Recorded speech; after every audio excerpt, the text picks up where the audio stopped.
It's 8:40 p.m. at site. Most engineers are packing up. One engineer walks to the project in charge cabin. Sir, that subcontractor escalation issue, I checked the BOQ deviation and the variation clause. We might have exposure next month. The project in charge pauses. He was not expecting that. He says nothing, just nods. 3 days later, when a client dispute explodes in review call, that same engineer is asked to join the call. Not because of designation, because of reliability. Now shift to another project, another engineer, same experience level, same qualification, still waiting for approval before taking every small step, still copying seniors in emails, still asking, Sir, what should I do? Both entered EPC at the same time. Why did one become indispensable and the other remain dependent? Dependent engineers survive. Indispensable engineers shape. Dependent engineers execute instructions and the other one influence decisions. Dispensable engineers wait to be told and the other engineers consulted before telling. Over time, one gets workload, the other gets authority. One gets pressure, the other gets leverage. And this gap widens silently over years. Now, here is the uncomfortable truth. Indispensability is not about talent, not about intelligence, not even about hard work. It is about control over uncertainty. In EPC projects, the person who reduces uncertainty becomes central. The person who waits for certainty remains peripheral. Today, we decode this mechanism structurally. Let's remove illusion first. Both engineers know drawings, both understand execution, both attend meetings, but their internal operating systems are different.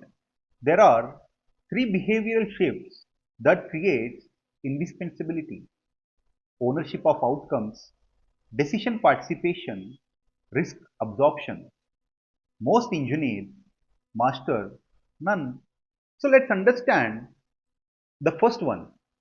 Dependent engineer's mindset, my scope is done. Indispensable engineer's mindset, project outcome is my concern. One focuses on task, the other focuses on consequences. When a delay happens, the dependent engineer explains, the indispensable engineer proposes correction. That subtle difference changes perception. Now let us understand the second one, decision participation. Many engineers attend meetings, few shape them. Indispensable engineers prepare before discussions. They enter meeting with data, scenarios, risk view, commercial implications. They do not wait for instructions. They offer structured thinking. Seniors remember structured thinkers because they reduce cognitive load. Now let us understand the third one, risk absorption. This is most critical. In EPC, growth follows risk. Dependent engineers avoid it. They escalate upward immediately. Indispensable engineers attempt first level resolution. They absorb manageable risk, not recklessly, strategically. Leadership gradually shifts weight towards those who can carry it. That is how centrality develops. Most engineers operate in instruction mode for too long. Early career dependency is normal, but after 5 years, if dependency continues, identity freezes. And organizations assign you permanently to execution layer because you never demonstrated judgment, risk appetite, cross-functional awareness. You demonstrated obedience, and obedience is useful but not promotable beyond a point. Indispensable engineers make one invisible shift around year 3 to 5. They stop asking, "What should I do?" and start saying, "I see three options. I suggest option 2 because of this." That sentence changes trajectory because now you are not a receiver, you are a thinker. Projects are pressure environments. Seniors value thinkers more than doers because thinkers multiply capacity, doers consume supervision. Over time, capacity multipliers become core, supervision consumers remain peripheral. Let's be precise.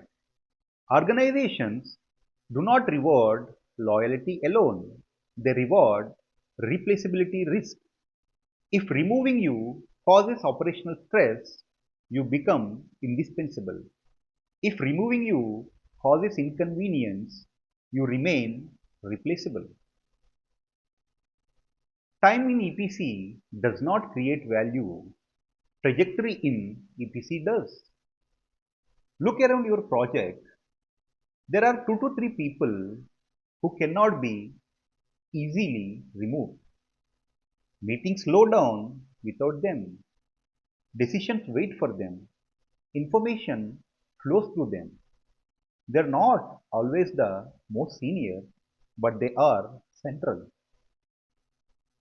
Ask yourself honestly, are you building centrality or extending dependency? Because 5 years from now, the gap will not be small, it will be permanent. In the next Inside EPC episode, we will decode something even deeper. Why high performers sometimes become stagnated at mid-level. Because performance can also become a cage. This is EPC Sadhana.